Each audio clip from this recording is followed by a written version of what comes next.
Let me ask you this. Is everything that you know about money something that you learned from someone who didn't have any? Think about that. Your belief about money probably came from the kitchen table, from a parent signing a stack of bills, from a teacher who told you that money can't buy happiness, from a culture that calls wealthy people greedy and then buys lottery tickets. Nobody handed you a philosophy of money. You inherited one. By the time you were 10, it was installed, and you've been running it ever since. And even now, when you earn more in a year than your parents did in 5, you still live by the same philosophy. So today I want to give you a little bit of a short conversation, I suppose, about what money actually is, because once you see it clearly, you can't unsee it. And you'll never let your money be treated carelessly again. A dollar is not paper, and it's certainly not a number on a screen. Every dollar you've ever earned is a receipt. It's proof that you created something or did something in some moment which another human being valued enough to trade part of their life for. Their hours, their effort, their energy. Which means your money is not an abstraction, it's stored life. The late nights are in there. The risk you took when you started is in there. The deal you almost lost, that's in there. The years it took to become someone capable of earning it, all of it compressed into your dollars. This is why I have no patience for the idea that money is shameful or shallow or just money. Nothing that costs life is just anything.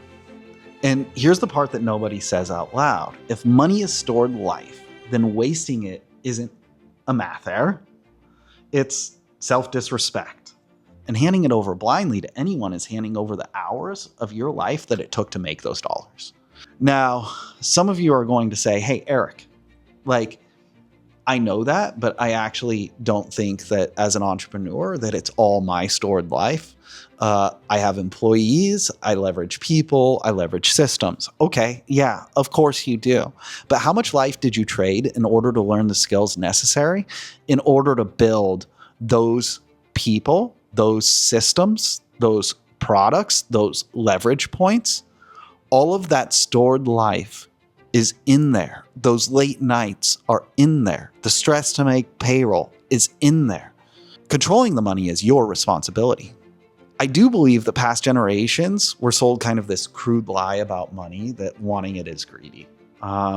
Your grandparents, your parents may believe that money corrupts.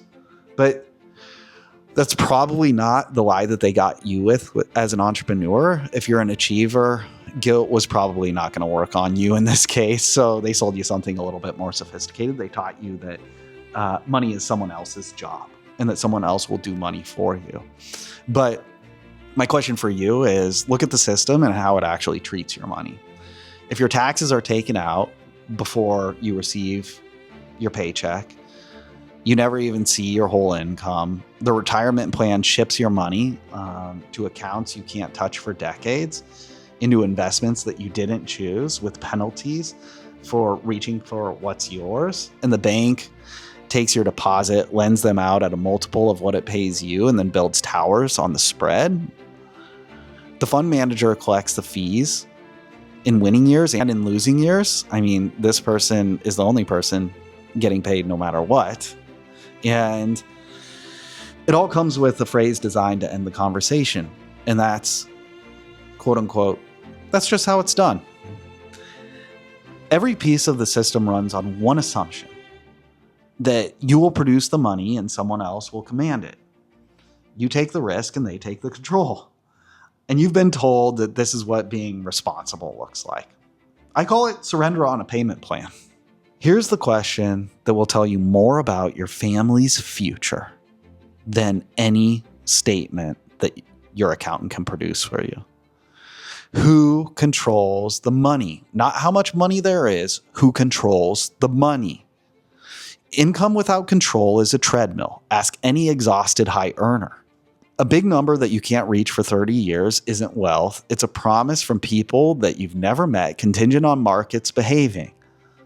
But money you control Money that moves where you decide, when you decide, into things that you understand, that money compounds into something different. It compounds into freedom. Old money families have understood this for over a century. The Rockefellers didn't stay wealthy for 6 generations by handing their capital to strangers and hoping. They built their own system. Their money lived where they could reach it. It worked inside the family. It financed the next opportunity and never stopped answering to them. They knew something we were never taught. Money is the most loyal employee that you will ever have. It works around the clock. It never quits. It never complains. It never takes a day off. But it has exactly one rule. It works for whoever commands it. Your money is working right now around the clock. And the question is, for whom?